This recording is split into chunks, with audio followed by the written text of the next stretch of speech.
গৌরীপুর মোড়ে বাস থেকে নেমে ভীষণ অবাক আর হতভম্ব হয়ে পড়লাম। দেখি সকল দোকানপাট বন্ধ হয়ে গেছে, তার উপর কোথাও কোনো জনমানবের চিহ্ন মাত্র নেই। হাতের ঘড়ির দিকে তাকাতে আমি চমকে উঠলাম। রাত প্রায় 11:30 বাজে।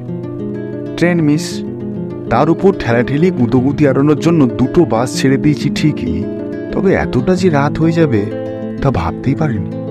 হয়তো অতটা অবাক হতে হতো না যদি দীর্ঘ এই পথটা বাসের মধ্যে আরামে ঘুমিয়ে ঘুমিয়ে না কাটাতাম। তা যাই হোক, গৌরীপুর মোড় থেকে মিনিট 30 সাইকেল জার্নি করলে 3-4টে ছোট গ্রাম ও একটা বিরাট নির্জন ফাঁকা মাঠ পেরিয়ে আমার গাঁয়ের দেখা মেলে। গৌরীপুর মোড় থেকে ডানহাতি রাস্তাটা হনহনে ঢুকে পড়লাম আমি। ইট বিছানো এই পথটাই সীতাগঞ্জ। এর সামনে 2টি শাখায় ভাগ হয়ে গেছে। ডানহাতি রাস্তাটা ধরে কিছুটা হাঁটার পর বাঁ পাশে এক ছোট্ট বাড়ির বন্ধ দরজার সামনে দাঁড়িয়ে পড়লাম। লোহার টিন বাঁধা সে দরজা। দরজার উপরের দেয়ালে বাংলায় মোটা মোটা অক্ষরে লেখা, সাইকেল জমা রাখা হয়। এটা বুড়ো পরেশ সেনের বাড়ি। যারা কাজকর্ম, লেখাপড়া ইত্যাদি তাগিদে গাঁ ছেড়ে শহরের দিকে যায়, তারা প্রায় সকলেই এখানে তাদের সাইকেল আর মোটর সাইকেলগুলো জমা রেখে যায়। ভাড়া খুবই কম, সাইকেল প্রতি 5 টাকা আর মোটর সাইকেল প্রতি 10 টাকা। বাড়ির টিনের দরজায় কয়েকবার সজোরে আঙুলের টোকা দিলাম, কিন্তু কোনো সাড়া মিলল না। শীতের ঠান্ডা হাওয়া দাঁতে দাঁতে কাঁপুনি ধরাচ্ছিল।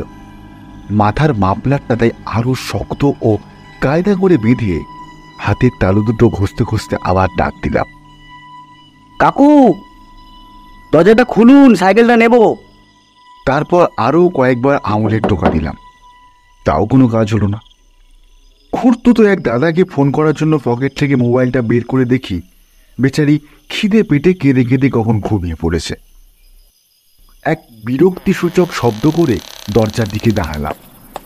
দেখলাম ওপরে একটা কুঁজো কালো মূর্তি অন্ধকার ঠেলে দরজার দিকে এগিয়ে আসছে। কিছুটা সামনে আসতেই লোকটার হাতের হ্যারিকেনের মৃদু আলোয় তাকে স্পষ্ট চিনতে পারলাম। হ্যাঁ, এটা দোকানি পরেশ সেন।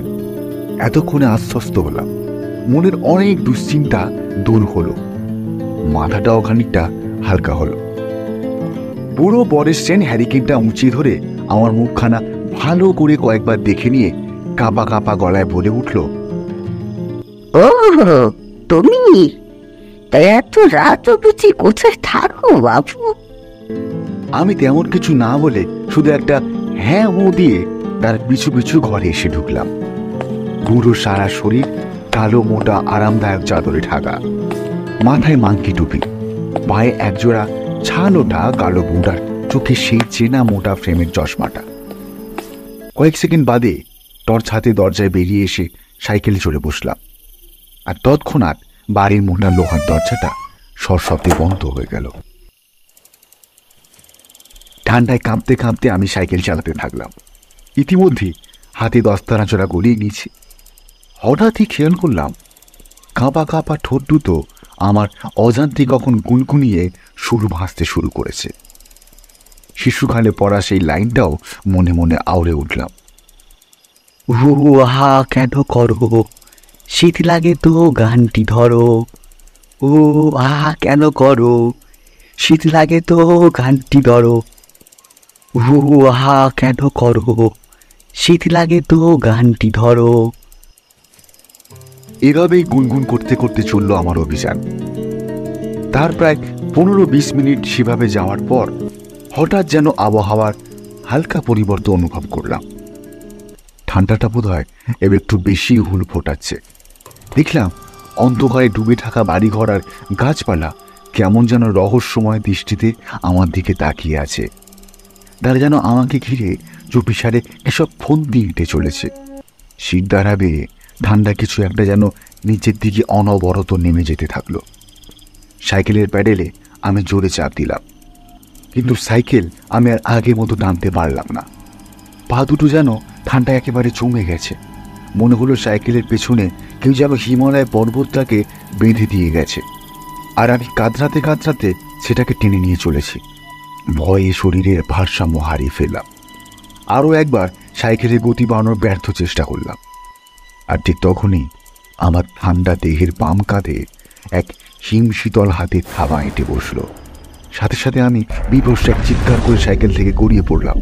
কাঁধের সেই জায়গাটা এখন ঠান্ডা হয়ে রয়েছে, তবে থাবাটা যেন সরে গেছে মনে হলো।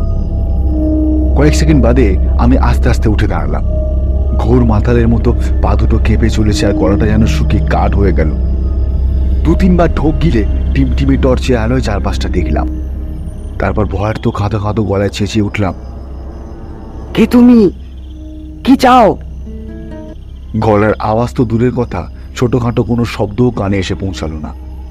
আমি সাইকেলটা 2 হাতে চেপে ধরে আবারও একবার চিৎকার করলাম, কে তুমি?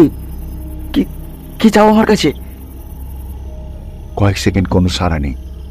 তারপর হঠাৎই এক সময় অমাবস্যার ঘন কালো অন্ধকার ফুরে ঠিক আমার কানের সামনে অশরীরীটা মৃদু ফাঁপা এক ভয়ানক ভাঙা ভাঙা স্বরে বলে উঠল, আমি কে?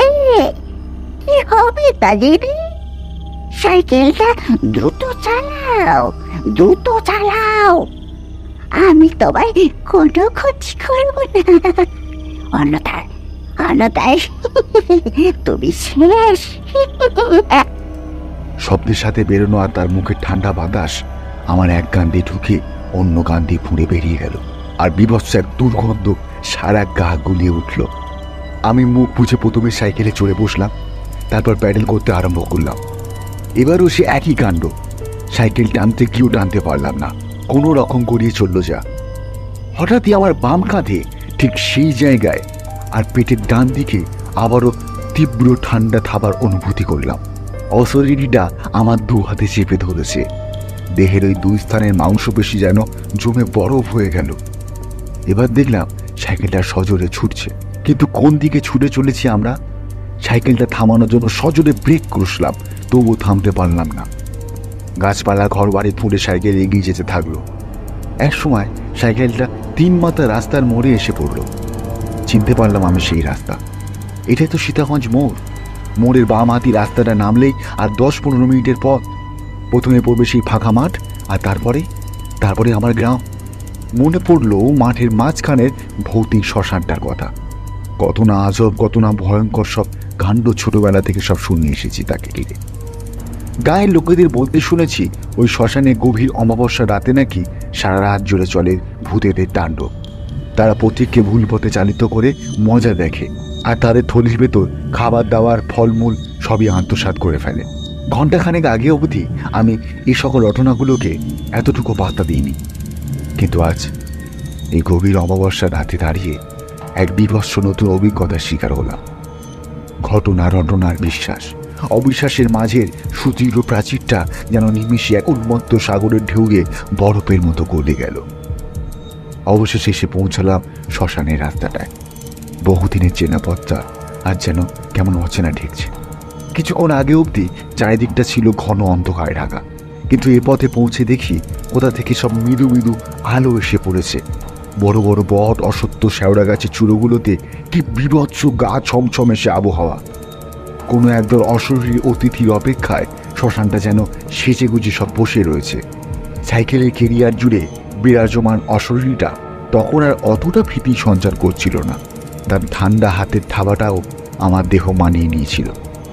মনে মনে ভাবলাম, একবার এই মাঠ বেরোতে পারলেই বাঁচি। পেছনে অশরীরীটা কোথায় চলেছে? আমার সাথে সাথে বাড়ি অব্দি যাবে নাকি কে জানে। এই সকল ভাবতে ভাবতে হঠাৎই এক জোরালো ঠেলা খেয়ে আমি সাইকেল থেকে ছিটকে পড়লাম এবং গড়িয়ে শ্মশানের উল্টো দিকে নিচু মাঠে গিয়ে পড়লাম। মাঠের মাঝে ছিদ হয়ে পড়ে দেখলাম রাস্তার পাশে ঝুলে থাকা বটের ডাল ধরে কেউ যেন হুড়মুড় করে কাছে চলে উঠল।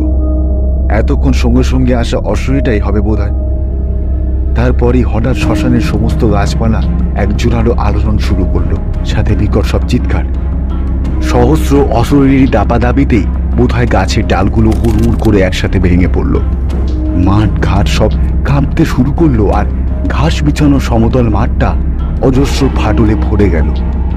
পায়ে ভর দিয়ে উঠে দাঁড়ানোর সামর্থ্য তখন ছিল না আমার, তবু বহু কষ্টে কোনো রকমে উঠে কাতরাতে কাতরাতে বাড়ি ফিরলাম।